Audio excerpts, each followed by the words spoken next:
আর 20 টাকার মাল বিক্রি করি। আমাদের একটা রেট, কোনো রেট নাই, মানে দামি মাল না, শুধু 20 টাকা করে। পাবলিককে আমরা জনগণকে 20 টাকা করে কাপড় দিই, তাতে আমার 2-4 টাকা যা বাঁচে। এই যুগেও 20 টাকাতে মিলছে শীত নিবারণের পোশাক, বিক্রিও হচ্ছে বেশ। আর এখান থেকে কাপড় কিনে উপকৃত হই আর কি, কম দামে পাই আমরা কাপড়। আর আমি প্রথমবার নিতেই আসছি এখানে, এত খোঁজাখুঁজি করতে পারি না, তারপরও আজকে আসছি, কয়েকটা নিলাম। যে পরিমাণে পুরাতন কাপড় পাওয়া যায়, আসলে গরিব মানুষদের চাহিদা মেটানোর জন্য খুব সুন্দর একটা প্লেস। সৈয়দপুর রেলওয়ে স্টেশন থেকে দক্ষিণে রেল লাইনের দুই পাশে গড়ে উঠেছে এই পোশাক বাণিজ্য। পাওয়া যায় নতুন পুরাতন সব ধরনের পোশাক, আর বেশিরভাগ পোশাকই আসে সৈয়দপুরের বিভিন্ন ছোট বড় কারখানা থেকে। আমাদের এখানে কম দামে জিনিস পাচ্ছে, ভালো ভালো জিনিস, উন্নত মানের জিনিস আমাদের দিক দিয়ে নিয়ে যাচ্ছে। আবার এই জিনিসে অন্য জায়গায় নিতে গেলে ভালো শপিং মলে নেন, অনেক দাম নিতে হবে। আমাদের এদিকে নিলে খুব কমে, আমরা খুব কম দামে বেচা কেনা করি। আলহামদুলিল্লাহ আমাদের এটাতেই পার হয়, আমাদের লাভও হয়, ওদেরও লাভ হয়, কাস্টমারেরও খুব আরাম হয়। আমরা পাইকারি মাল বিক্রি করি, খুচরা মাল বিক্রি করি।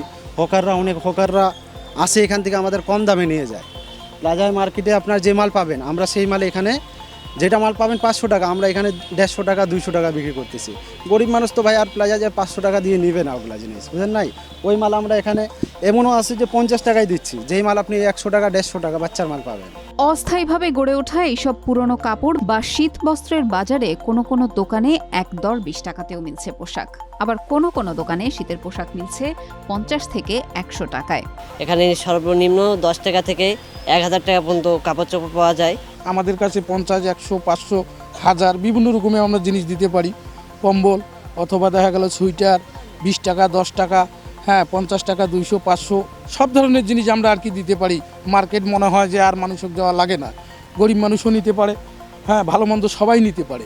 আমরা এখানে আসি, শীতের সময় হলে কিছু কম রেটের কাপড় পাই, কম্বল পাই, জ্যাকেট পাই। এবং এখানে যে আমি আসি এটাও না, এখানে সব ধরনের লোকেই আসে কেনাকাটা করে। রেল লাইনের পাশে হওয়ায় রয়েছে বেশ কিছু ঝুঁকি, তবু বিক্রেতারা জানালেন সবাইকে সতর্ক অবস্থায় রেখেই ব্যবসা চালিয়ে যাচ্ছেন তারা।